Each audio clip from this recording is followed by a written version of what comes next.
자, 저희가 레위기 다음에 이제 민수기 나가고 있고, 오늘 지난주에 13장을 저희가 대충 봤고, 13장부터 오늘 아마 21장까지 밖에 못 나갈 것 같은데 한번 나가 보겠습니다. 네. 여러분, 민수기 읽다 보면 이런 생각하시게 될 것 같아요. 하나님 백성, 이스라엘 백성을 출애굽시키셔서 하나님께서 가나안 땅으로 약속하시고 그 길을 인도해 가시는데 왜 그렇게 거기 들어가기가 힘든가? 야, 그럼 한 3주문 가는 길을 이거 뭐 40년 걸려서 가지를 않나? 또 순간순간마다 어쩌면 그렇게 이스라엘 백성이 하나님 그리고 아론과 모세에게 대적하거나 원망함으로 인해 걸음을 중단하게 되는가? 그런 생각 드시지 않았나요? 그죠? 읽으면서 마치 우리와 같은 죄송합니다. 저와 같은, 그죠? 굉장히 좋아하시네요. 그러니까 길이 어딘 줄 알면서도 그 길을 기쁨으로 가기보다는 늘 그곳을 한번 더 이렇게 만져보고 또 타진해보고 가는 모습을 보게 되는데요. 오늘 저희가 13장, 14장이 이제 그 첨예한 부분입니다. 그러니까 정탐꾼 이야기라고 알려진 이 이야기를 보면 이 12지파의 대표들이 이 가나안 땅에 정탐을 갔다가 그 다음에 어떤 일들이 벌어지나 저희가 오늘 한번 자세히 살펴보고 그 다음에 넘어갈게요. 오늘 지도를 볼 수 없게 돼서 제가 그냥 간단하게 그려놓고 한번 시작을 할게요. 뭐 여러분 다 아시겠지만 뭐 제가 대충 이렇게 그립니다. 갈릴리구 사해고요. 이게 지금 애굽입니다. 이게 우리가 흔히 아는 시내산이 있는 시내 광야가 되겠고요.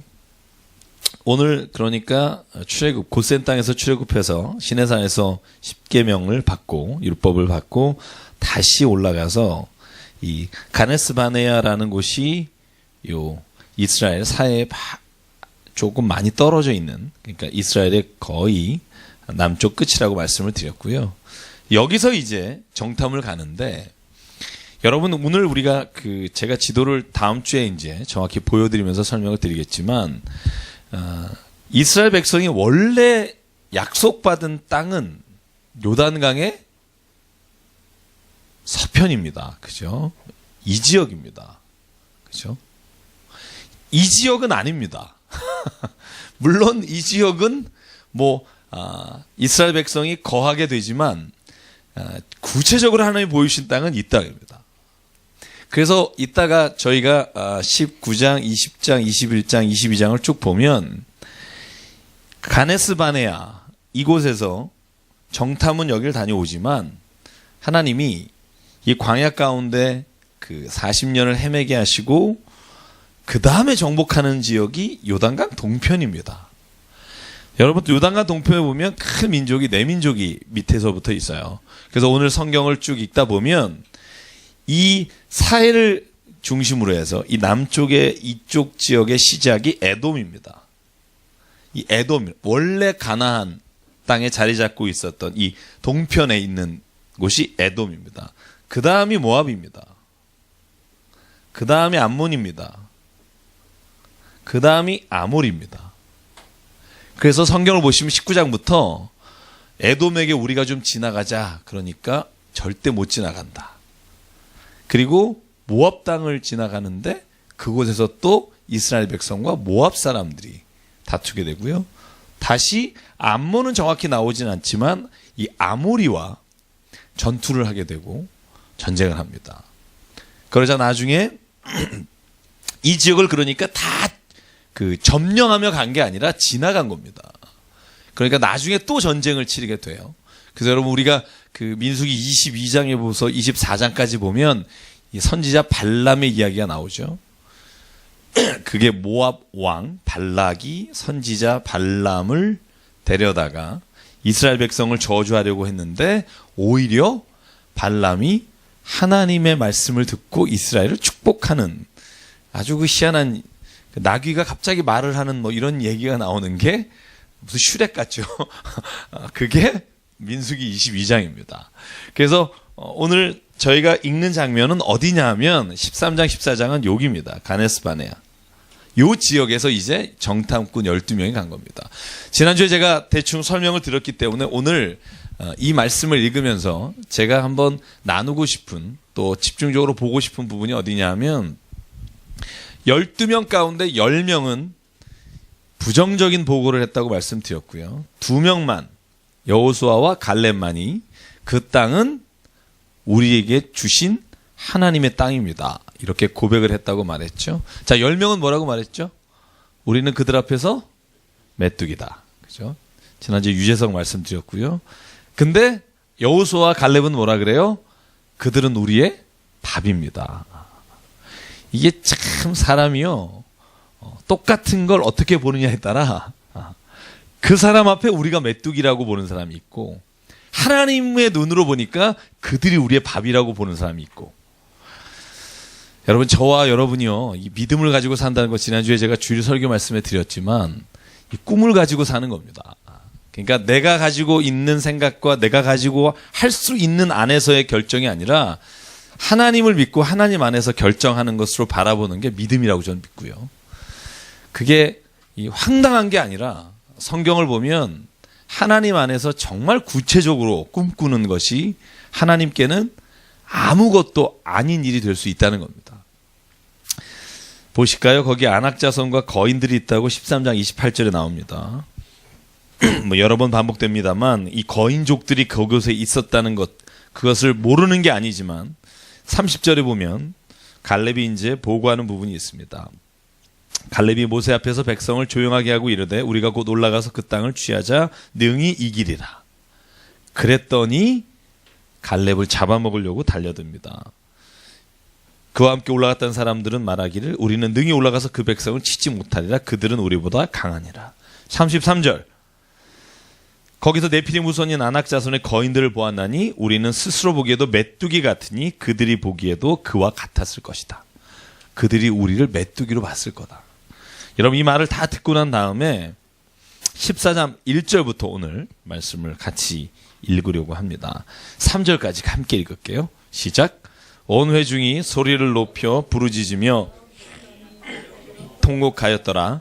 이스라엘 자손이 다 모세와 아론을 원망하며 온 회중이 그들에게 이르되 우리가 애굽 땅에서 죽었거나 이 광야에서 죽였으면 좋았을 것을 어찌하여 여호와가 우리를 그 땅으로 인도하여 칼에 쓰러지게 하려 하는가? 우리 처자가 사로잡히리니 애굽으로 돌아가는 것이 낫지 아니하랴. 자, 보십시오. 이 보고를 들은 백성들의 태도입니다. 백성들은 이 얘기를 듣고 제일 먼저 하는 게 뭐죠? 1절에 보면 통곡합니다. 왜? 이제 끝났구나. 여기까지 왔는데 힘들게. 그죠? 이제 들어가지도 못하고 죽는구나. 그래서 나오는 말이 뭡니까? 오늘 3절에 보면 돌아가자. 돌아가자. 돌아버리겠네. 그죠? 돌아가자. 여러분, 신앙생활에서 제가 이 말씀을 묵상하고 준비하면서 깨달은 게 있는데요. 신앙생활에서 가장 유혹이 큰 게 돌아가자는 겁니다. 돌아가자. 이렇게도 해봤는데, 내가 정말 믿음 생활 열심히 해보고 이렇게까지 해봤는데, 야, 이거는 정말 아닌 것 같다. 돌아가자. 그런 분들 가끔 만나게 됩니다. 근데 그 유혹이요, 신앙에 있어서 가장 위험한 유혹입니다. 돌아가자. 왜냐하면 저는 우리의 신앙을 힘들게 하는 게 돌아갈 곳이 있다고 생각할 때라고 저는 깨달을 때가 있습니다. 배수의 진을 쳐야 합니다. 돌아갈 곳이 없다. 그러면 여러분, 갈 길밖에 없습니다. 이스라엘 백성이 오늘 자꾸 애굽을 얘기합니다. 오늘 또 애굽 얘기하잖아요. 제가 누누이 강조합니다만 거기 그렇게 좋은 데 아니었다니까요. 근데 어려움을 당할 때마다 자꾸 거기로 돌아가면 좋았을 걸 하고 생각하는 건 진짜 그 삶이 좋아서가 아니라 지금 부딪힌 문제가 해결하기 힘들고, 이것이 오히려 내가 부딪히고 나가기에는 두려움이 있기 때문에 그렇다는 겁니다. 과거에 내가 혹은 좋았다고 생각하는 것이요, 정말 좋은 것이 아닙니다. 곰곰이 생각해 보면 내가 지금 주어진 게 두려워서 그렇다는 거예요. 그러니까 오늘 4절에 우리가 한 지휘관을 세워 애굽으로 돌아가자 아주 구체적으로 계획을 세우잖아요. 그러니까 모세와 아론이 온 회중 앞에 엎드립니다. 정말 이 장면을 보십시오. 그리고 그 땅을 정탐했던 여호수아와 갈렙이 자기의 옷을 찢습니다. 8절 한번 읽어볼게요. 시작. 여호와께서 우리를 기뻐하시면 우리를 그 땅으로 인도하여 들이시고 그 땅을 우리에게 주시리라. 이는 과연 젖과 꿀이 흐르는 땅이니라. 아멘. 여러분, 전제가 있습니다. 하나님이 우리를 기뻐하시면, 그렇죠? 무조건 간다 이렇게 말하지 않습니다. 그렇죠? 하나님은 우리를 무조건 가나안 땅으로 넣어주실 거다 이게 아니라 하나님이 우리를 기뻐하시면, 다시 말하면 우리의 삶이 하나님 보시기에 기쁨의 삶이 되면 하나님은 가나안 땅으로 우리를 이끌어 가실 겁니다. 여러분, 이게 신앙인의 모습입니다. 나는 하나님의 사람이니까 내가 무슨 짓을 해도 갈 거다. 이건 성경적이지 않습니다. 무슨 짓을 해도 가는 게 아니라 하나님의 기쁨이 돼야 그곳에 갑니다. 저는 이것이 우리 기독교인 또 그리스도인 하나님을 믿는 사람들에게 주신 하나님의 원칙이라고 생각합니다. 그러니까 다만 여호와를 거역하지 말라, 또 그 백성을 두려워하지 말라. 그들은 우리의 먹이라. 그죠? 밥이라. 이렇게 번역된 데도 있고요. 그러자 10절에 보면 온 백성이 돌로 치려고 합니다. 헛소리 하지 마라. 죽이려고 합니다. 여러분, 여기서부터 제가 오늘 보려고 합니다. 뭐냐 하면 모세와 아론을 죽이려고 하니까, 여호수아와 갈렙을 죽이려고 하니까 그때 하나님이 등장하십니다. 여러분, 11절입니다. 그리고 12절까지 두 절만 같이 읽을게요. 시작. 여호와께서 모세에게 이르시되 이 백성이 어느 때까지 나를 멸시하겠느냐? 내가 그들 중에 많은 이적을 행하였으나 어느 때까지 나를 믿지 않겠느냐? 내가 전염병으로 그들을 쳐서 멸하고 내게 그들보다 크고 강한 나라를 이루게 하리라. 이게 하나님이 이제 지켜보시다가 개입하시는 겁니다. 내가 이 백성을 다 그냥 물리치고 너 하나를 살려주겠다. 너로 하여금 큰 민족을 이루겠다. 이게 뒤에 또 나옵니다. 근데 그때 오늘 모세의 모습이 뭐냐 하면, 모세가 하나님 앞에요, 13절에서 19절 이 긴 절 동안 하나님을 설득합니다. 하나님, 당신이 만약에 이스라엘 백성을 이 광야 땅에서 멸하시면 사람들이 당신을 보고 뭐라고 하겠습니까? 주의 능력으로 이 백성을 인도해낸 자가 죽게 되면 사람들이 당신이 인도할 능력이 없어서 그럴 거라고 말하지 않겠습니까? 그리고 18절 하나님께 이렇게 꼬십니다. 하나님은 노하기를 더디하시며 인자가 많으시며 죄와 허물을 사하시는 분이니 형벌받을 자는 결단코 사하지 아니하시고 아버지의 죄악을 자신에게 갚아 3, 4대까지 이르게 하여 하셨나이다. 그러나 구하옵나니 주의 인자하심으로 이 백성을 죄악에서 용서하여 주시옵소서.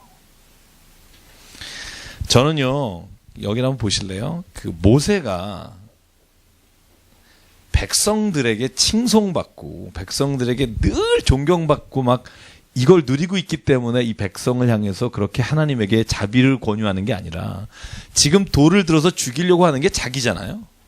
그죠?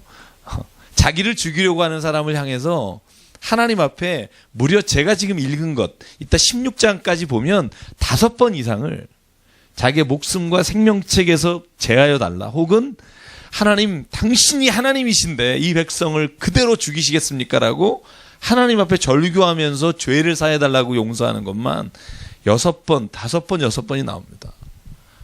저는 이걸 보면서 늘 생각하는 게, 저번에도 말씀드렸지만 저는 이 모세는요, 그래서 저는 이스라엘의 위대한 지도자라고 생각합니다. 저도 저희 교회에 그런 지도자가 되기를 간절히 소망합니다. 이러고 도망갈 수도 있겠지만 어쨌든 오늘 보면 모세는요, 하나님을 설득합니다.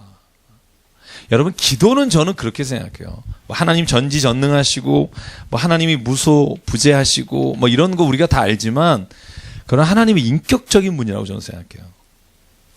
인격적이란 말은 뭐냐 하면 내가 하나님 앞에 느끼고 내가 하나님 앞에 생각하는 것을 그대로 아뢰을 때 하나님이 그것을 들어주시는 분이라는 거죠. 저는 이런 기도가 하나님의 절대자인데 무슨 의미가 있겠나 이렇게 생각하는 분도 있을 겁니다. 근데 저는 그렇게 생각하지 않습니다. 만약에 우리가 하나님의 형상을 닮은 자라면 하나님이 우리에게 이런 인격과 성품을 하나님께서 하나님과 비슷하게 우리에게 주셨다면 하나님에게 이렇게 말씀을 드리고 나눌 수 있는 존재로 우리를 세우셨다고 저는 믿습니다. 그래서 이런 하나님을 향해서 하나님 인자하시지 않습니까? 우리 백성을 좀 용서해 주십시오. 여러분 이런 기도는요, 저는 너무 예쁠 것 같아요. 만약에 이런 거잖아요. 큰 아들과 작은 아들이 있는데 작은 아들이 너무 망나니라 야, 안 되겠다. 이 놈을 이제 호적에서 파자. 이제 재산 내가 다 너한테 줄게. 얘는 이제 우리 집에서 없애자. 그럴 때 첫째가 그러는 거잖아요. 아버지가 나에게 뭐라고 가르쳤습니까? 여러분 그런데 그 첫째가 만약에 그런 말을 했을 때 아버지가 어떤 마음을 가질까? 저는 오늘 하나님의 마음이라고 생각합니다. 여러분 우리는요 하나님에게 부르심을 받은 사람입니다. 그러면 적어도 우리는 다른 사람과는 다른 점이 있어야 된다고 믿고요. 그 다른 점은 우리가 하나님과 사람들 사이에서 중재자가 되기를 하나님이 원하신다고 저는 믿습니다. 가정이든 아니면 내가 일하는 곳이든 중재자로 될 수 있는 사람 많지 않습니다. 저는 저와 여러분이 그런 기도가 우리에게 확산되기를 원합니다. 중보의 기도. 사람과 하나님 사이에 중재자가 되는 기도. 금요일 저녁마다 우리 중보기도팀 모이잖아요. 몇 명 안 모입니다. 아직은 안 모입니다만 모여서 저희가 30가지 이렇게 쭉 놓고 제가 기도 제목 나눠드리고요. 우리 교회 아프신 분, 힘드신 분, 우리 교회에 위한 기도. 모르겠어요. 다른 분은 어떻게 생각할지 모르지만 저는 그 기도를 우리가 함으로 인해 하나님이 우리의 기도 가운데 정말 그 기도를 들으시고 하나님께서 그 기도 가운데 응답하시리라는 걸 믿습니다. 저는 그러니까 중보기도 하는 거고요. 저는 우리가 오늘 모세처럼 이런 중재자가 되기를 간절히 소망합니다. 그런데 오늘 보면요. 22절에 하나님께서 모세의 말을 억셉트 합니다만 그런데 하시는 말이 있습니다. 내 영광과 애국과 광야에서 행한 내 이적을 보고도 10번이나 나를 시험하고 내 목소리를 청종하지 아니한 그 사람들은 내가 결단코 그 땅으로 들어가지 못하게 할 것이다. 왜? 이렇게 말합니다. 그 땅을 그들이 원하지 않았기 때문에. 저는 그래서 천국과 지옥을 이렇게 말하고 싶어요. 천국은요 정말 소망하는 사람이 가는 겁니다. 가고 싶지 않은 사람은 안 가는 겁니다. 간단하잖아요. 심플하잖아요. 오늘 하나님이 그 법을 주시잖아요. 그들이 왜 못 가느냐 가나안 땅에 원하지 않기 때문에. 그들은 못 갈 거다. 그들이 데리고 나온 자녀들은 그 땅에 갈 것이다. 그들이 그걸 소망한다면. 그죠? 저는 오늘 그래서 이 하나님께서 쓰신 방법이 정말 정확한 것 같아요. 그 땅을 소망하는 사람에게는 주신다. 그래서 오늘 성경에 보면요. 여호수아와 갈렙만이 이 가나안 땅에 들어가는 유일한 사람이 될 것이다. 오늘 성경에서 말하고 있습니다. 그러면서 오늘 33절에 볼까요? 너희가 40일 동안 정탐을 하고 내린 결론이 이 땅은 빌어먹을 땅, 못 들어간다. 이렇게 말했기 때문에 너희가 40년을 방황하게 될 것이다. 참 이건 뭐 계산법이 어떻게 나오는지 모르겠습니다만 하나님이 40일 너희가 정탐하고 내린 결론 안 들어가겠다. 못 들어간 땅이다. 그러니까 40년을 방황한다. 그러고 나니까 그 이유가 뭐냐 하면 34절입니다. 같이 읽을게요. 시작. 너희는 그 땅을 정탐한 날 수인 40일의 하루를 1년으로 쳐서 그 40년간 너희의 죄악을 담당할지니 너희는 그제서야 내가 싫어하면 어떻게 되는지를 알리라 하셨다 하라. 그러니까 하나님께서 너희가 이 땅을 내가 너희가 선물로 준다고 했는데 너희가 이 땅을 거부했을 때 어떻게 되는지를 보게 될 것이다. 이 땅에 못 들어가게 될 것이다. 여러분 이 말을 듣고 나서요, 재밌는 게 뭐냐면 일단 39절 이하부터 볼게요. 이스라엘 백성들이요, 하나님이 이제 못 들어간다고 말씀하시니까 쳐들어갑니다. 여기 한번 보실래요? 여긴 절대로 우리가 들어갈 땅이 아니다. 가면 죽는다. 근데 하나님이 얘기합니다. 너희가 그 땅을 원치 않기 때문에 못 들어간다. 그러니까 오늘 39절부터 이스라엘 백성이 사람들을 모아가지고 아말렉과 전투하러 뛰어들어갑니다. 아닙니다. 하나님, 우리는 싸우러 갑니다. 그때 모세하고 언약궤는 안 가고요, 대패합니다. 대패하고 물러납니다. 그게 오늘 그 45절의 말씀입니다. 아말렉인과 산간지대 거주하는 가나안인이 내려와 이스라엘 사람들을 무찌르고 호르마까지 이르렀더라. 다 쫓겨났다는 겁니다. 제가 여기다 이렇게 썼더라고요. 뒷북치지 말자. 그러니까 뒤늦게 후회하고 하나님이 가나안 땅을 향해 진군하겠다고 자기가 하나님께 말하고 뛰어들지만 그때 하나님 허락하지 않습니다. 제가 이 말씀 가운데 깨달은 게 있습니다. 사람에게는요, 하나님 앞에서 회개할 때가 있고 일할 때가 있다는 겁니다. 회개해야 될 때 일하겠다고 뛰어다니면 하나님이 그 일을 허락하지 않으시는 것 같아요. 회개해야 될 때는 철저하게 회개하고, 일해야 될 때는 뒤를 돌아보지 않고 일하고. 제가 실명을 대면 뭐하니까 그죠? 용산의 그 전모 목사님, 그죠? 요즘 교회 개척하신다고 요즘 인터넷상에 난립니다. 이미 개척하셨고, 제가 알기로는 작년부터 이미 예배드리고 계신데, 많은 사람들이 안타까워하는 게 그거죠. 그런 일을 해서 교회에서 쫓겨나시고 자숙 시간을 가지기로 했으면 지금은 일할 때가 아니라 회개해야 될 때다. 그 구분을 하지 못하니까 많은 사람들이 지금 그 전 목사님에 대해서 이제는 일할 때가, 지금은 일할 때가 아니다라고 말합니다. 저는 그 목소리를 좀 들었으면 좋겠어요. 성경은 말합니다. 너희가 하나님 앞에 죄를 범한 것을 알면 그때 내가 잘못했습니다라고 더 열심히 일하려고 하지 말고 너의 옷을 찢고 재에 앉아 너희가 먼저 회개하라는 겁니다. 그 회개가 없으면 하나님이 일하는 것도 너에게 허락지 않으신다는 겁니다. 저는 그게 하나님이 쓰시는 방법인 것 같아요. 그래서 여러분, 지혜로운 자는 어떤 자일까? 회개할 때와 일해야 될 때를 분별하는 사람. 저는 그게 그리스도인의 지혜라고 믿습니다. 그것을 하지 못해서 하나님 앞에 버림받은 사람이 참 많습니다. 일을 열심히 하고도 하나님께 버림받은 사람이 있습니다. 회개해야 될 때와 일할 때를 아는 사람이 되기를 바라고요. 오늘 성경에 보니까 또 한 가지 48절에 보면 정탐하러 갔던 사람들 중에 오직 여호수아와 갈렙만이 살고 10명이 죽습니다. 전 이걸 보면서 좀 두렵습니다. 그죠? 다녀와서 10명이 보고한 것 때문에 이스라엘 백성이 하나님을 원망하며 모세와 아론을 돌로 쳐 죽이려고 합니다. 그러니까 10명은 자기만이 잘못한 게 아니라 그 10명이 온 이스라엘 백성이 하나님에게서부터 멀어지게 한 사람이 되고 만 겁니다.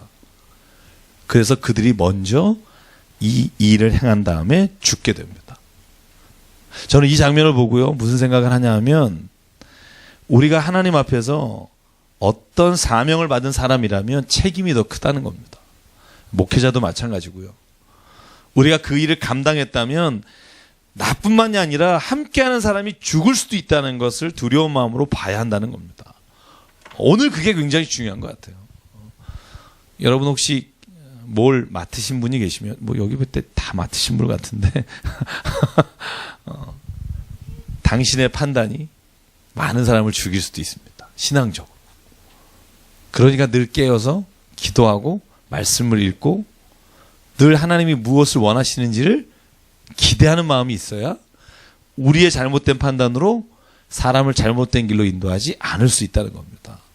그래서 말하잖아요, 사무엘이. 기도 쉬는 죄를 범지 않겠다. 기도 쉬는 게 뭔 죄입니까? 힘들면 쉴 수도 있잖아요. 그런데 지도자라는 거죠. 지도자. 기도를 쉬면 판단이 흐려지고, 판단이 흐려짐으로 다른 사람을 죄 가운데 이끌어갈 수 있기 때문에 죄를, 기도 쉬는 것을 죄라고 보는 겁니다. 저와 여러분에게도요, 이런 깨어있는 눈이 있기를 간절히 바라고요. 저는 수요성경 공부에 나오시는 분들이 교회 리더가 되길 바랍니다. 아멘이 없네요. 그죠? 힘드신가 보죠? 왜냐하면 성경을 알지 못하고, 제가 늘 말하죠. 성경을 모른다고 구원받지 못하는 건 아닙니다. 그러나 성경을 모르면 우리가 소경이 소경을 인도하게 될 확률이 많습니다. 그래서 늘 이것이 이해가 안 가거나 내가 생각하는 상식과 거리가 먼 것이 발견될지라도 말씀을 읽고 그 가운데 고민하고 기도하는 사람이 지도자가 되는 겁니다. 왜냐하면 그 사람은 실수를 줄일 수 있기 때문에 그렇습니다. 자, 여러분은 10명이 아니라 2명이 되기를 바랍니다. 그리고 15장은요, 우리가 했던 본문이기 때문에 제가 일단 스킵하고 넘어가겠습니다만, 여호와께 드리는 제사에 관한 말씀인데요. 번제나 전제나 소제 어떻게 드리는가 하는 것입니다. 타 국민 혹 이방인들도 유대인이 되어 제사를 드린다면 동일한 기준을 가지고 제사를 드려라.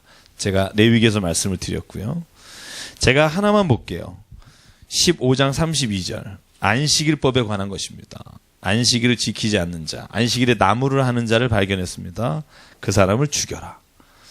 이 본문을 보면 하나님이 왜 이렇게 사람 죽이는 걸 쉽게 생각하시나 이렇게 말하는 사람이 종종 있습니다만, 제가 지난주에 말씀드렸죠.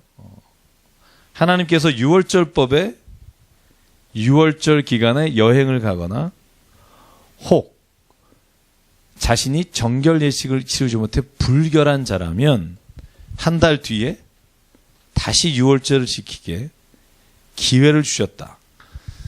그리고 그 말은 다시 말해서 하나님은 우리가 예배하거나 하나님께서 원하는 것을 안 했다고 죽는 게 아니라 하나님의 뜻대로 자기의 욕심을 따라 했기 때문에 죽었을 것이다. 여러분, 사도행전 4장인가요? 제가 정확하게 기억은 안 납니다만 4장 38절일 겁니다. 거기에 바나바가 나와요. 여러분, 바나바는 우리가 어떻게 기억하죠? 바나바에 대한 이야기 좀 해볼까요? 여러분, 바나바는 뭐 한 사람이죠? 바나나를 파는 사람이다, 뭐 이런 얘기를 하는 어떤 고등학생이 있었는데, 바나바는 또 어떤 사람은 또 예수님하고 또 풀려난 사람이다, 뭐 이런 그건 바라바고요. 바나바는 성령이 충만하고 그저 바울이 회심했을 때 사도행전 9장에 보면, 여러분, 아나니아에게 가서 아나니아가 그의 눈을 벗겨주잖아요. 그죠? 그 다음에 바나바가 이 바울을 데리고 예루살렘 교회에 이 사람이 어떻게 회심했는지를 알려주려고 데리고 가서 사울을, 그러니까 이제 바울이죠. 바울을 하나님께 쓰임받을 수 있도록 유대인 지도자에게 소개하고, 그리고 선교 여행을 갈 때 같이 갔던 사람입니다. 그죠? 그런데 그의 이름이 사도행전 4장에 한 번 더 나와요. 어떤 일로 나오느냐? 36절인가 38절에 이렇게 나와요. 바나바가 자기의 가진 재산을 팔아 초대교회에 그 재산을 드립니다. 그 바로 다음 장면이 사도행전 5장인데요. 그걸 보고 아나니아와 삽비라가 자기의 것을 팔아 교회에 바치는데 아까워서 일부는 숨겨놓고, 어느 쪽이 많은지 모르겠습니다만 일부는 교회에 바치고 둘이 부부가 숨깁니다. 그 모델이 누구냐면 바나바예요. 바나바는 성경에 보면 하나님 앞에 자기의 재산을 팔아, 집을 팔아 그 헌금을 드리고 아나니아 삽비라는 바로 뒤에 쫓아옵니다. 그런데 잘못 쫓아했어요. 그래서 죽잖아요. 거짓말하다가. 이것이 다인가? 답니다 하면서 죽잖아요. 그죠? 그 다음에 부인이 왔을 때 정말 이것이 다냐? 답니다 할 때 죽잖아요. 제가 무슨 말씀을 드리고 싶냐면, 헌금을 조금 해서 죽는다고 성경에 써 있지 않아요. 얼마를 했는지는 안 나와요. 다만 하나님 앞에 여전히 거짓으로 드리는 것이 그들이 죽은 이유가 된다는 겁니다.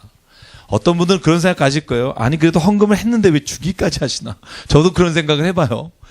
근데 저는 성경 안에 정확히 모르지만 분명히 가인과 아벨이 제사 드릴 때 아벨의 제사는 받으시고 가인의 제사는 안 받으신 것처럼 이 아나니아와 삽비라가 하나님께 예물을 드릴 때 무엇인가 잘못된 방법으로 예물을 드렸다는 건 확실하다는 겁니다.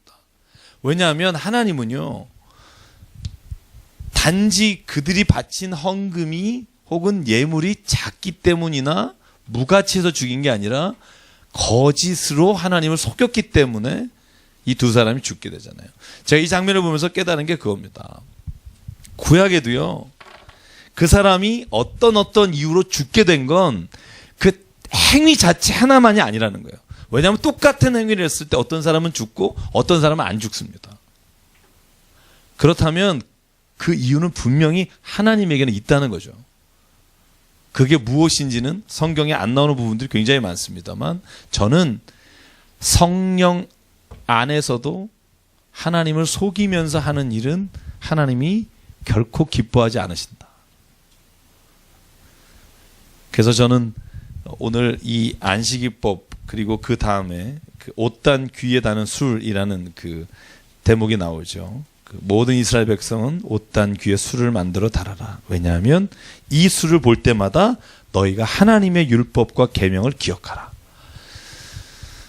새벽 기도에 나오신 분들은 알 텐데 한 분도 안 계시군요. 요즘 출애굽기 끝나가잖아요. 39장. 거기에 이 제사장의 에봇에 관한 게 나오고 에봇 안에 입는 청색 옷에 관한 이야기가 나와요. 여러분 이스라엘 그 성인들은요, 옷에 여기 보면 술이 붙어 있어서 이 술을 보면서 오늘 39절에 보면 15장 39절 이 술은 너희가 보고 여호와의 모든 계명을 기억하여 준행하고 너희를 방종하게 하는 자신의 마음과 눈의 욕심을 따라 음행하지 않게 하기 위함이라. 술을 달잖아요. 근데 여러분 제사장은 어떤 줄 아세요? 술에다가 뭘 더 하죠? 큐티하신 분? 술에다가 금방울을 달아요. 그죠? 그래서 우리나라에는 은방울 자매가 있지만 이 레위기나 출애굽기에 오면 금방울이 있어요. 왜 있는 줄 아세요? 네? 죄 짓지 않게 하기 위해서. 네.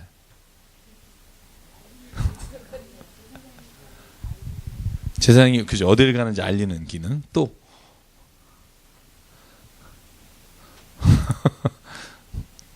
다 맞습니다만 또 전주선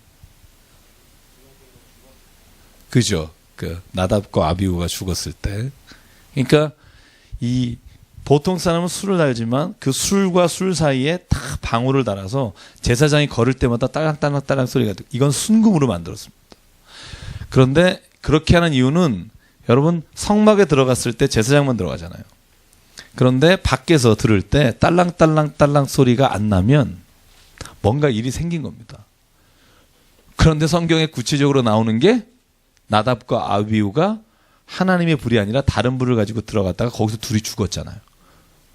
그런데 죽은 거를 어떻게 알아요?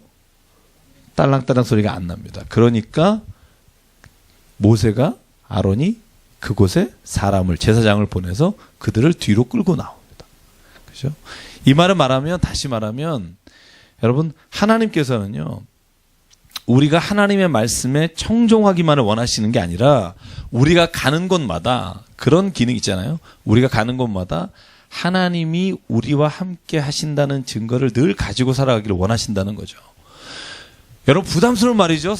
그 베드로전서에 나오는 말씀입니다. 2장 9절 너희는 왕 같은 제사장이며. 여러분 이 노래 찬양은 너무 좋아요. 왕 같은 제사장이며. 죽을 수도 있다는 겁니다. 왕 같은 제사장이 예전에는 제사장만 그 일을 감당했는데 이제 베드로가 말하는 겁니다. 모든 사람이 하나님 앞에 제사장입니다. 당신은 거룩한 백성입니다. 당신은 왕 같은 제사장입니다.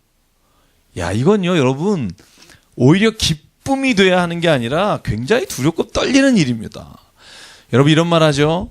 목사하고 우리는 구분이 없습니다. 목사는 말씀을 담당하고 우리는 하나님이 각자에게 주신 사명과 은사를 따라 교회를 섬기는 겁니다. 맞습니다. 만약에 어떤 사람이 목사를 섬겨야 된다고 말하면 그건 틀린 겁니다. 목사는 섬겨야 할 대상이 아니고요. 같이 일해야 될 대상입니다. 그런데 뭐가 틀리느냐? 그건 좋아하는데 내가 제사장인 건 싫어하시는 분이 많아요. 그러니까 목사님이 어려운 일은 대충 하시고 우리는 좀 계속 그 평신도의 자리에 있기를 원합니다. 근데 성경은 안 그럽니다. 하나님이 우리에게 신약에 오면서 우리 모두를 하나님의 제사장으로 부르셨습니다. 여러분, 그래서 우리가 개신교에 다니는 거예요. 개신교는요, 중보자가 필요하지 않습니다. 이 중보자란 우리가 하나님 앞에 죄를 구하거나 하나님의 사죄의 은총을 받을 때 중간에 사람이 필요 없습니다. 막힌 담을 하셨고 예수께서 휘장을 찢으시고 하나님과 우리가 직접 만나게 하셨습니다. 그리고 성경을 하나님이 모든 자에게 주셨습니다. 그건 누리는데 내가 그 말씀을 제사장으로 받아 살기를 원합니다 하시는 분들은 없다면 그게 문제입니다. 민주화는 되는데 그 안에 하나님의 사람이 없는 거 문제입니다. 부담스러우시겠지만 오늘 여러분은 왕과 같은 제사장입니다. 하나님 이 땅에 세우신 제사장. 여러분 모두가 다 금 종을 달고 가는 곳마다 딸랑딸랑 금방울 자매 되시기 바랍니다.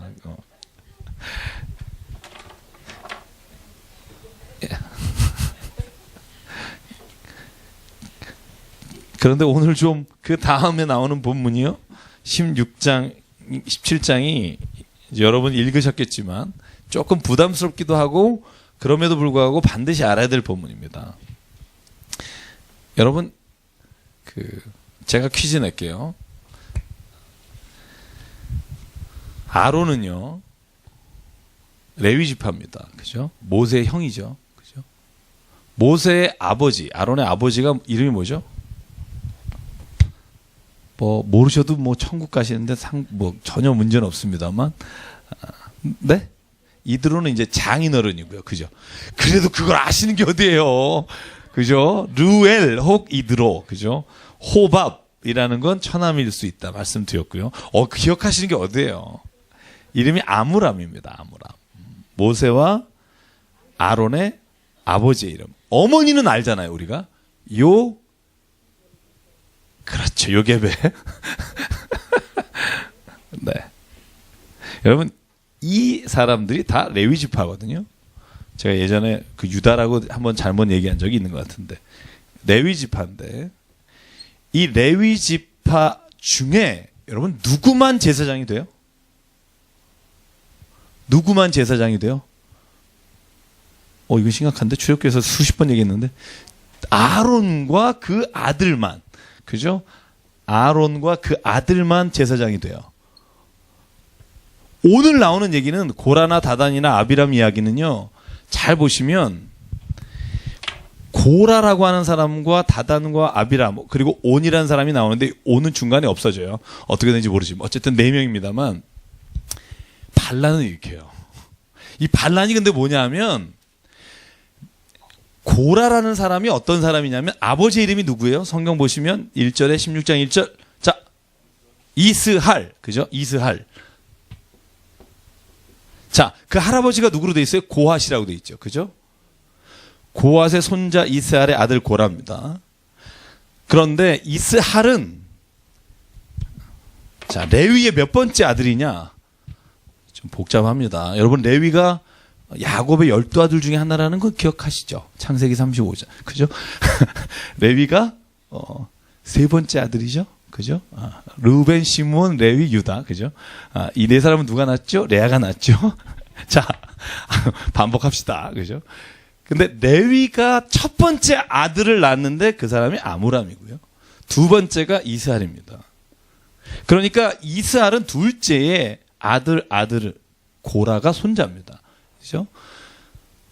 그런데 또 르우벤, 그죠? 여러분 그 다음 사람 다단과 아비람과 온의 할아버지가 누구죠? 르우벤이죠. 자, 르우벤은 야곱의 몇 번째 아들이에요? 아까 제가 말씀드렸죠? 첫 번째. 권사님 감사합니다. 첫째 아들입니다. 그러니까 레위는 셋째잖아요. 그죠? 르우벤, 시므온, 레위.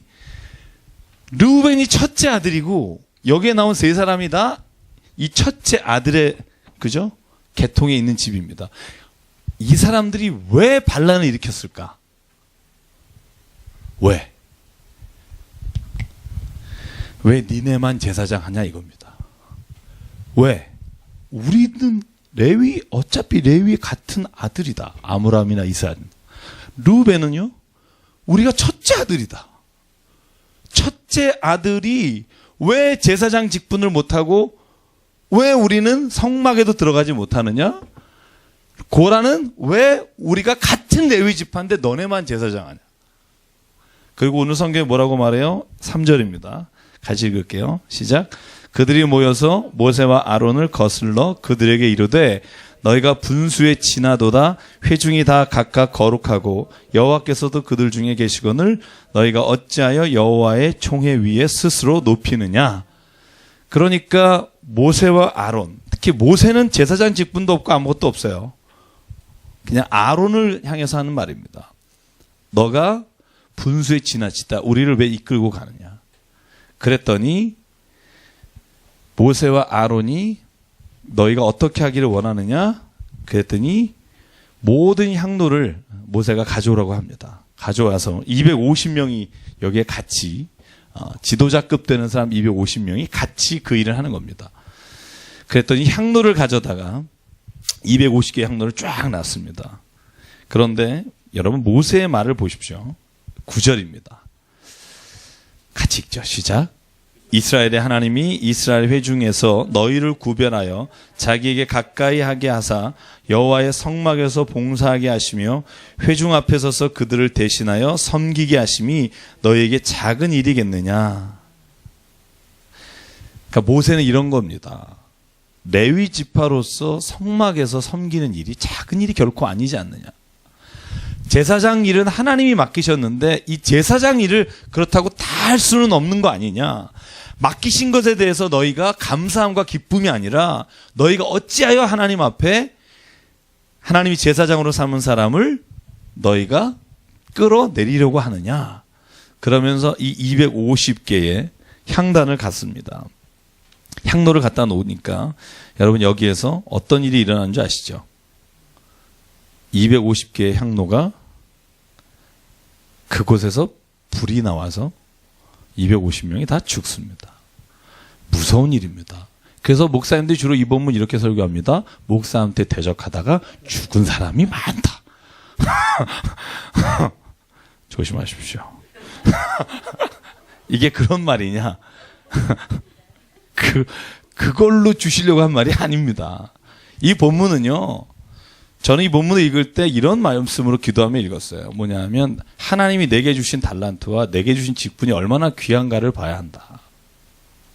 여러분 10달란트 비유 있죠. 그죠? 하나님이 사람에게 1달란트, 5달란트, 10달란트, 2달란트를 주셨다는 겁니다. 근데 그 달란트라는 게 결국은요, 우리가 보는 거예요. 거기서 하나님이 그렇게 주셨다에 초점이 있는 게 아니라 달란트를 가지고 너네들이 뭘 했느냐에 초점이 있잖아요. 그죠? 그죠? 그 달란트를 가지고 2배를 만들어내는 사람, 그 달란트를 숨겨서 땅에 묻어놓은 사람. 왜 묻어놨냐고 물어보니까 뭐라고 대답해요? 괜히 이거 잘못 건드렸다가 손해보면 하나님께 책만 받을까봐 그냥 고이 간직해뒀습니다. 그랬더니 예수께서 하실 말씀이 악하고 게으른 종아. 1달란트든 2달란트든 3달란트든 4달란트 4달란트든 저는 오늘 초점은 어디에 있냐면 하나님께서 우리에게 주신 것이 무엇이든지 그걸 감사함으로 받는 사람은요, 자기에게 주신 하나님의 원래 주신 것보다 훨씬 위대한 일을 할 수 있다는 겁니다. 여러분, 저는 가끔 그런 생각해요. 달란트가 많은 사람은 참 불행하다. 저는 좀 이상하게 생각하죠? 그죠? 왜냐하면 할 일이 많으니까. 저는 때로는요, 진짜 달란트가 정말 다 사람들 보기입니다. 하나님 보시기가 아니라. 사람들 보기에 정말 달란트가 없어 보이는 사람이 오히려 하나님 앞에는 정말 순수하게 나가는 모습을 볼 때가 참 많습니다. 제가 오늘도 제가 일주일에 책 한 권씩은 읽잖아요. 제가 정말 막 애쓰면서 읽습니다. 제가 종목을 안 가립니다. 여러분 뭐 싫어하는 사람도 있고 저도 별로 좋아하는 사람은 아닌데 그 주진우 기자가 쓴 그 책이 있습니다. 별로 안 좋아하는 분도 있고 저도 좋아하진 않습니다만 저는 그러나 여러 분야의 책을 다 읽으려고 노력합니다. 거기에 이 조윤기 목사님 혹은 그 큰 교회들에 관한 이야기를 쓴 게 있어요. 거기에 그런 부분이 제 마음에 확 이렇게 와닿았어요. 뭐냐 하면 그 사람들에게 돈이 없었다면, 그 사람들에게 명예가 없었다면 하나님에게 진짜 기쁨으로 쓰임받을 수 있었을 텐데, 돈이 모이고 명예가 모이면서부터 사람이 세상에서 성공했을지 모르지만 제가 읽으면서 느낌, 하나님께는 버림받을 수도 있다. 저는 이 제사장 직분이나 레위 직분이나 어떠한 일을 맡았느냐보다 더 중요한 건 도대체 그 일을 하면서 내가 어떤 마음으로 그 일을 하냐가 제일 중요하다고 생각해요. 저는 교회 일도 그렇다고 생각하고요. 세상에서도 마찬가지입니다. 저는 가끔 그런 기도에 하나님 제 분에 넘치지 않게 주십시오. 그게 정말 솔직한 기도입니다. 왜냐하면 제 분에 넘치는 것을 가지고 제가 그것을 교만하거나 혹은 오해해서 잘못해서 오히려 하나님 앞에 버림받을까 두려워하노라. 저는 그 말씀이 늘 제 안에 하나님께서 주신 말씀으로 제 마음속에 있습니다. 내가 가진 것, 내가 할 수 있는 것 이상을 부어주시는 걸 축복이라고 말하지 말고 이걸 두려움으로 받아야 한다. 제가 저번에 한번 말씀드렸죠. 사람이요, 능력이 없어서 실패하는 게 아닙니다. 제가 이 옆에 있는 S교회 무슨 뭐 Y교회 모든 교회, 힘드네. 그 모든 교회들이요, 저는 목사님들이 다 훌륭한 분이라고 생각해요. 뭐 이름을 대면 오정현 목사님, 뭐 온누리교회 목사님 다. 근데 중요한 건 뭐냐면 하나님은 100을 축복하셨는데 내 인간적인 욕심이 100이 더해져서 200을 하려고 할 때 그때 반드시 문제가 생긴다는 거예요. 인격적으로 훌륭하시고 말씀도 좋으시고 하나님과 관계에서도 훌륭한 분이지만 내가 받아 누리려 수 있는 복 이상의 것을 내가 가지려고 하다가 저는 오히려 하나님 앞에 버림받을 수도 있다.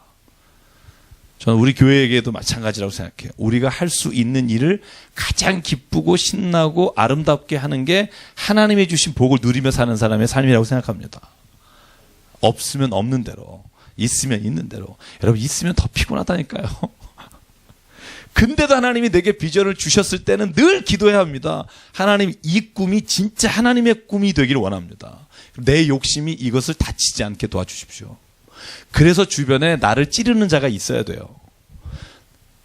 내 말에 다 좋아하고 순종하는 사람이 아니라 가끔 내 말에 찌르는 자가 되고 아픔이 되고 상처가 되는 사람이 있어야, 그래야 하나님 앞에 일을 해나갈 때 하나님 앞에 정직하게 해나갈 수 있다는 거죠. 저는 오히려 그래서 오늘의 이 본문의 말씀을 읽으면서 깨달은 게 그런 겁니다. 여기에 말씀이 그거죠. 너희가 하는 일이 작은 일이겠느냐. 저는 이 말이 굉장히 제 마음에 와닿습니다. 여러분, 절대로 하나님의 일에는 큰 일과 작은 일이 있지 않습니다. 하나님의 일에는요, 하나님이 기뻐하시는 일과 기뻐하시지 않는 일만 있다는 거죠. 제가 작은 교회 운동하는 목사님하고 요즘 통화도 하고 그 일에 참여하려고 하는데요. 그러니까 이런 거죠. 지방이나 서울 근교에 30명이 안 되는 교회, 목회한 지 10년, 20년. 그 목사님들, 제가 그 목사님들을 뭐라고 말하는 게 아니라 저 그 모임에서 나오는 이야기들을 정확히 보면 패배의식을 가지고 있다는 거예요. 많은 분들이. 나는 왜 이렇게 안 되나? 내 동료는 이렇게 잘 됐는데. 그런 말을 들을 때나 같이 나눌 때 마음이 괴롭죠. 근데 우리가 한 가지를 정말 깊게 생각해 봐야 된다는 거죠. 그게 뭐냐면 하나님은 큰 일과 작은 일을 구별하시는 게 아니라 하나님이 기뻐하시는 일과 하나님이 기뻐하시지 않는 일로 우리의 일을 받으신다는 거. 여러분, 그걸 믿으면요, 여러분, 우리가 성경 공부하거나 무슨 일을 할 때 진짜 우리가 하나님 안에서 기쁘게 일한다면 저는 그게 하나님이 가장 원하시고 하나님께서 즐겨 받으시는 예배, 모임, 인간관계 모든 일이 그 안에서 이루어질 줄 믿습니다. 여러분, 여기 오는 게 기쁘시죠? 그죠? 저는 먹는 게 기뻐요.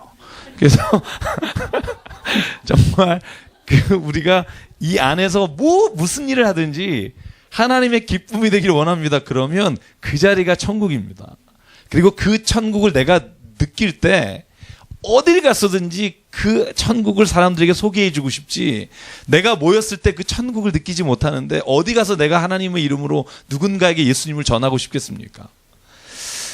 저와 여러분이요, 오늘 여기 나오는 고라와 다단과 아비람이 아니라 정말 하나님 앞에서 어떠한 일이든 기쁨으로 그 일을 감당하는 우리가 되기를 주님의 이름으로 소망합니다. 그래서요, 각자의 직분에 하나님이 맡겨주신 것, 그것이 감사가 되는 사람과 그것이 불만이 되는 사람에게 확연하게 달라지는 말로가 있다는 겁니다. 확연히 달라집니다. 제가 요즘 계속 그걸 보여주시는 것 같아요. 원망하는 자와 불평하는 자. 제 안에 계속 하나님 말씀하시는 게 요즘 그겁니다. 원망하는 자와 불평하는 자가 하나님의 일을 막는 자다. 감사하는 자와 기뻐하는 자가 하나님의 일에 쓰임받는 사람이다. 저는 우리가 늘 그 생각하면서 오늘 본문 읽었으면 좋겠고요. 장로와 목사가 정말 많이 싸웁니다. 제가 속해 있는 교단도요, 올해 4월에 그거 싸움하다가 시간 보냈고요. 결국 내린 결론은요, 당회를 한 달에 한 번 하면 싸움이 잦아지니까 2달에 한 번 하자. 결론을 내고 끝냈습니다. 제가 그걸 듣고 얼마나 웃었는지 모르는데요.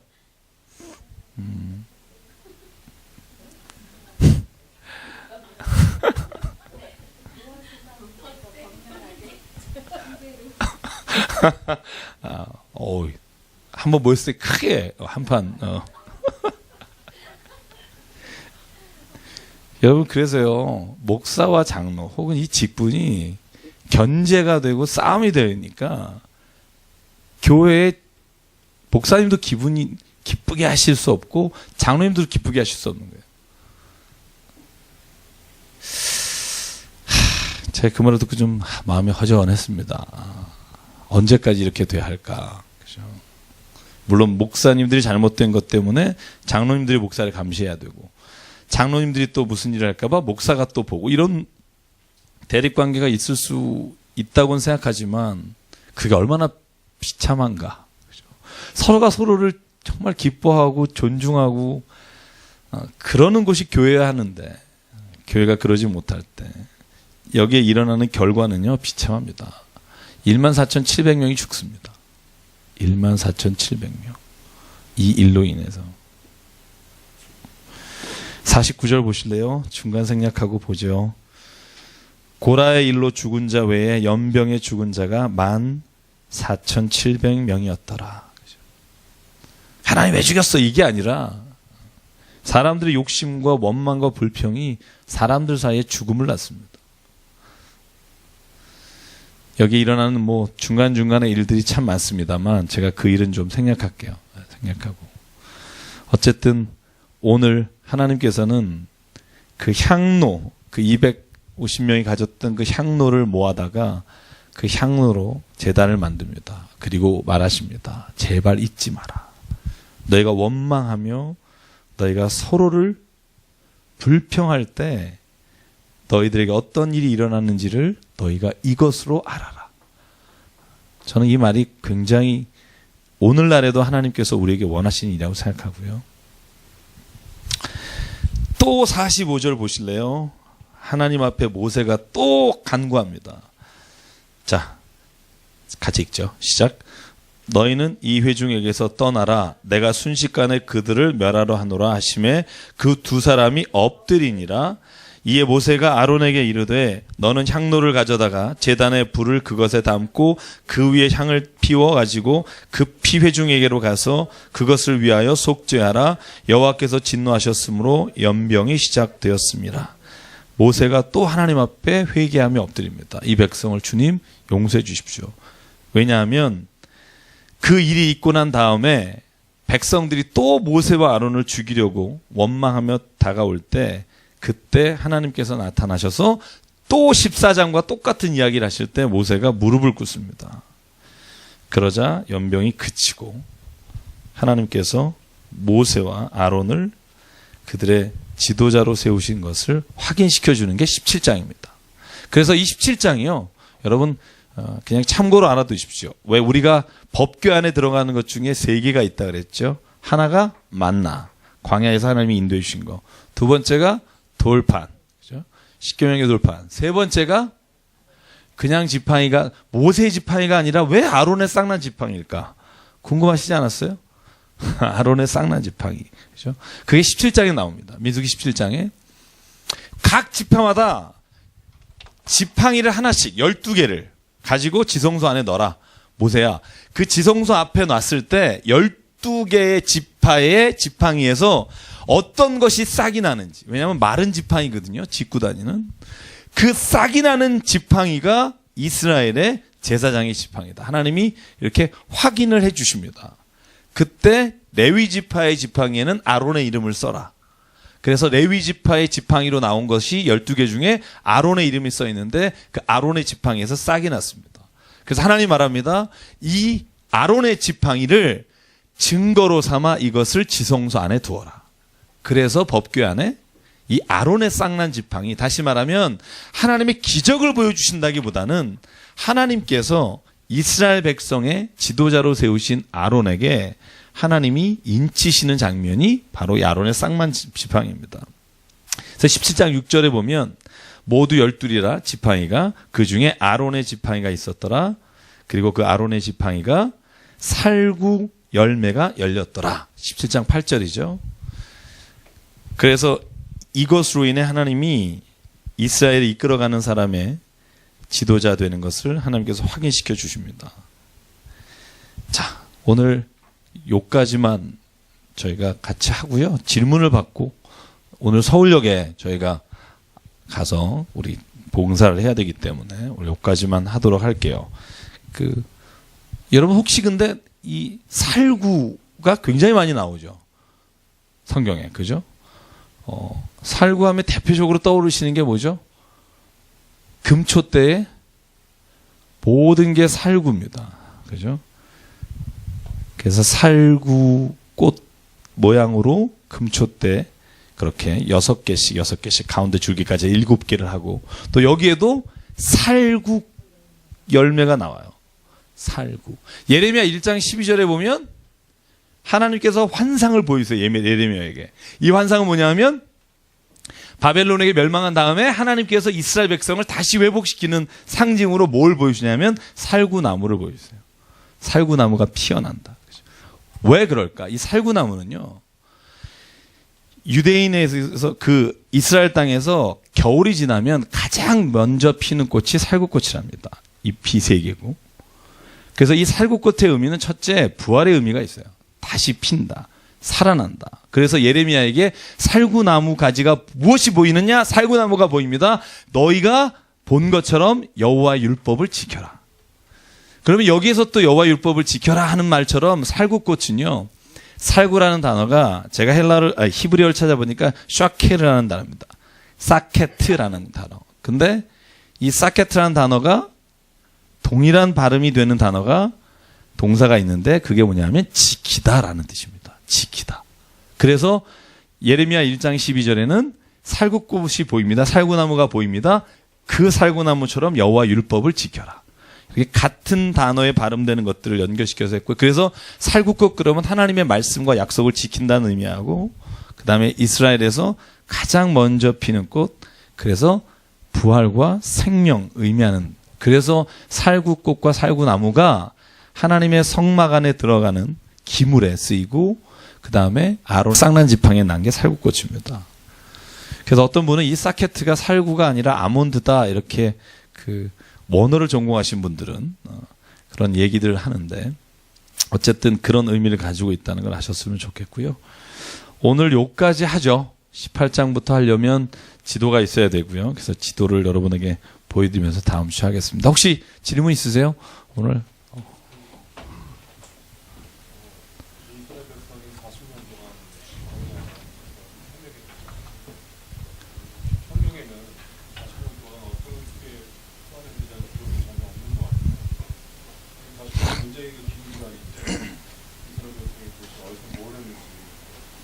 동안 방에서 그래서요, 광야의 40년 지도라는 거 이렇게 찾아보면요, 제가 오늘 보여드리려고 그랬는데 어떻게 돼 있냐면 이 이스라엘 땅에 못 들어가고요, 가네스바네가 여기잖아요, 그렇죠? 화살표가 여기까지 와서 얘가 진광야 혹은 신광야라고 부르는데요. 신광야는 저 아래도 있지만, 그래서 이곳에서요 계속 요렇게 돕니다. 그래서 점선 화살표로 이쪽도 혹시 가지 않았었느냐 하는 추측은 하는데, 여기서 계속 돌다가 일로 나중에 올라가요. 그래서 실제로 여기서 거의 40년을 정착했다고 봐요. 그래서 지명에 관한 이야기가 성경상에 자세하게 나오지 않고요. 나중에 이제 오늘 읽지 않은 18, 19, 20장을 읽어보면 여기서부터 이제 이란이아람인가요? 부터 쭉 올라가서 헤스본까지 올라가서 이 동편을 점령하는, 동편을 지나가는 길은 쭉 나옵니다. 이것까지 40년이니까 여기도 아마 꽤 오랜 시절, 동편에서 왜 두 지파 반, 그죠? 이곳에 머무르잖아요. 그리고 나머지 이 왼편에도 머무는. 그래서 말씀하신 대로 네, 그 40년의 기간 동안 어디로 어떻게 했는지에 관한 말씀은 많이 나오지 않습니다. 그냥 뭐 그 생활이 그 생활이었나 보죠. 그냥 여기서 계속 네, 그렇죠, 그렇죠. 지겨우니까 막 이런 일도 일어나고.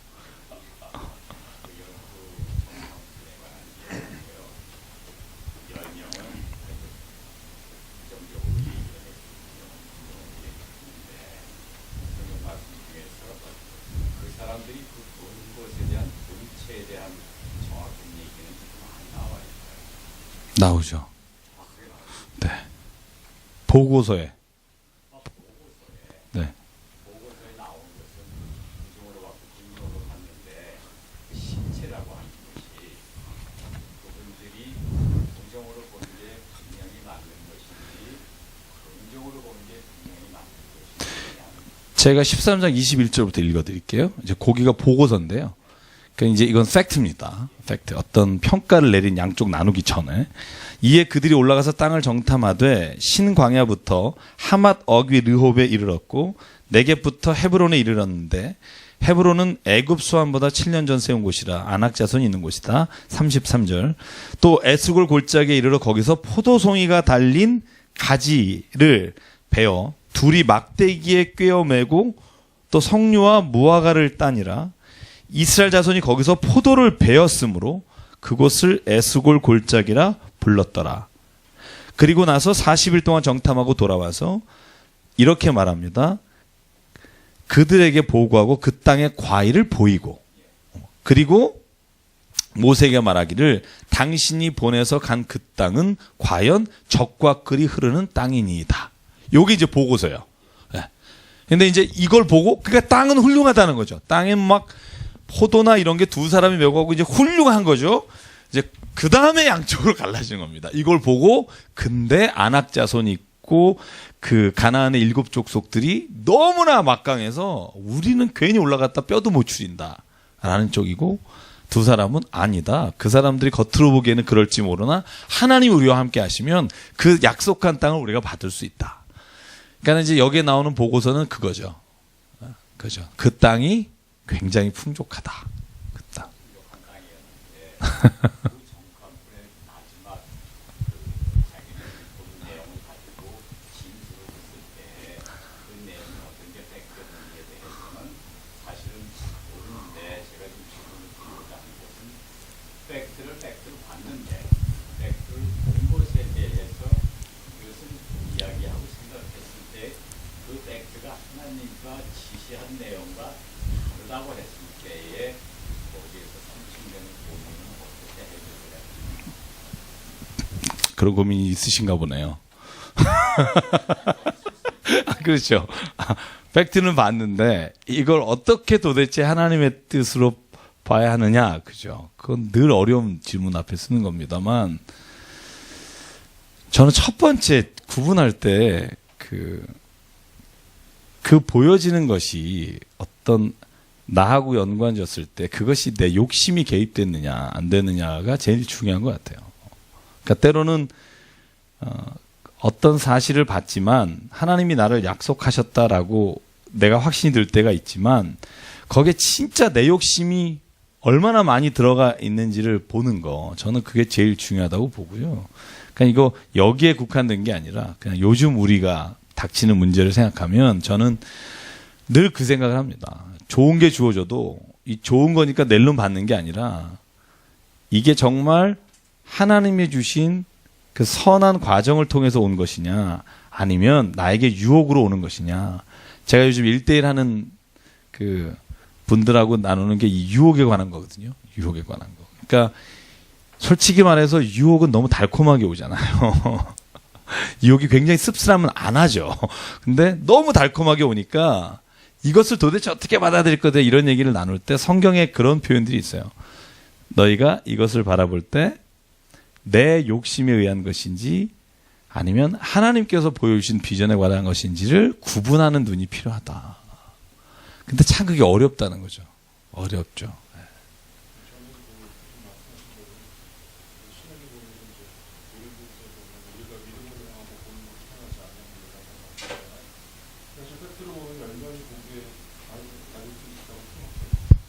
나머지 두 명은 그 팩트를 보는 게 아니라 하나님이 이런 저거 팩트하실 거라는 그 믿음을 갖고 이제 현실을 바라보는 거라는 거죠. 우리가 지금 현실을 보다 하더라도 하나님을 바라보고 하나님이 이런 함께하실 거라는 걸 믿으면 그 주님만 바라본다는 게 그런 겁니다. 그렇게 이 부분하고 일반적인 신앙을 가졌기 때문에 그런 팩트에 연연하지 않았습니다. 그러니까 어떤 신학자인가 철학자인가 모르겠는데요. 그런 표현을 써요. 이런 아주 유명한 말이 있습니다. 착한 사람은 착한 일을 하고 악한 사람은 악한 일을 하는데 착한 사람이 악한 일을 할 때는 신앙이 필요하다. 그 유명한 경기가 있습니다. 그러니까 다시 말하면 때로는 신앙이라는 것이 사람으로 하여금 자기 욕심과 자기 원하는 것을 쟁취하는 수단이 될 수도 있다. 뭘 어렵죠. 그럼요. 그러니까 실제로 신앙의 선조들과 성경에 나오는 많은 사람들이 이 구분이 힘들었기 때문에 죄를 저지른 거지 확연하게 내가 이게 악한 일이다라고 내가 테이크하거나 내가 잡은 사람보다는 이 구분이 굉장히 그래서 늘 성경이 그런 말 하죠.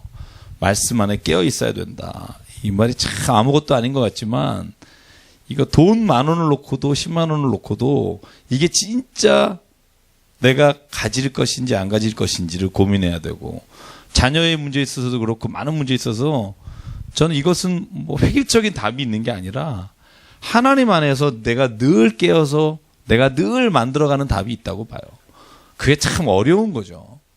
그래서 신앙은요 누가 누구에게 강요할 수 있는 게 아니라 신앙의 결단은 자기가 하나님과의 관계에서 자기에게 주시는 은혜로 대답하는 것밖에 없다.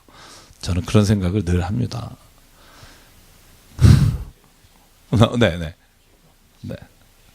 가나안 땅에 적과 풀이 흐르는 땅의 그 의미가 지금 이 정탐꾼들이 보고 와서 과일이 있고 뭐가 등등 해서의 아주 환상적인 진짜 그 땅을 두고 얘기하는 것인지 아닌지에 대한 그 문제를 명확하게 네, 저으로 마지막 제가 질문으로 봤고요. 이 가나안 땅에 관한 게 더블 미닝이 있습니다. 그러니까 첫째는 문자적으로 그곳에는 진짜 과일이 풍족하고 그 지역, 그러니까 소위 이 광야를 지나왔을 때 그 지역과는 다른 굉장히 좋은 비옥한 지역이 있습니다. 그래서 액면 그대로 문자 그대로 해석하는 부분이 있고요. 또 하나는 그런데 사실 이 지역이요, 이 메소포타미아 우루 지역, 그 소위 문명 발생 지역 이쪽이나 이 요즘 이집트의 나일강 주변 이 비옥한 토지에 비해서 그러면 좋으냐 상대적으로 그런 의미로 봤을 때 좋다는 의미보다는 그 다음의 의미는 뭐냐 하면 그 땅이 하나님께서 이스라엘 백성이 그곳에 정착했기 때문에 그곳을 하나님이 젖과 꿀이 흐르는 땅이라고 불러주셨다는 의미가 있습니다. 그죠? 그래서 실제로 이 풍요롭고 좋은 땅이라는 의미가 겉에 있지만 더 깊은 의미는 그 땅이 곧 하나님과 약속 약속된 백성이 거하는 땅이기 때문에 그 땅을 하나님이 젖과 꿀이 흐르는 땅으로 만들어 주셨다라는 의미를 가지고 있습니다. 그래서 두 가지 의미가 다 있다고 보고요. 후자 쪽에 강조를 두는 사람도 있고 전자 쪽에 강조를 두는 사람도 있고요. 저는 항상 중립입니다. 정치계에서 살아남으려면 중립을 잘 지켜야 되고요. 네. 저는 후자 쪽입니다. 후자 쪽이 강합니다. 물론 그 땅이 비옥하겠지만 왜 저번에 기억나세요? 지지난주에 모세비 말하죠. 모세가 하나님께 나는 안 간다. 안 갈란다. 그러니까 모세가 하는 말. 하나님이 안 가시면 그 땅에 우리도 안 가겠습니다. 왜냐하면 하나님이 계시지 않은 그 가나안 땅, 젖과 꿀이 흐르는 땅은 우리에게 아무 의미가 없기 때문입니다. 저는 그 말이 정답이라고 생각해요. 그러니까 그 땅이 중요하다기보다 하나님의 약속한 것과 그 약속에 하나님과 함께 있는 거. 그게 저는 훨씬 더 중요한 의미를 갖다고 보고요. 그래서 아골골짝 빈들에도 복음 들고 가오리니 그런 거 있잖아요. 그죠? 그것도 그 어디나 하늘나라. 이 말이 곧 저는 영적인 의미에서 보면 가나안 땅은 우리의 삶에도 지금 있다고 믿고요. 내가 있는 그곳, 여러분 저는 이 서초 8학원 204호가 하나님의 땅인 줄 믿습니다. 그죠? 여기를 사수하려고 합니다. 적어도 여러분이 사는 집이 젖과 꿀이 흐르는 땅인 줄 믿습니다. 그게 하나님과 함께 있기 때문에. 그래서 그런 믿음이 있기를 바라고요. 잠깐 기도하겠습니다.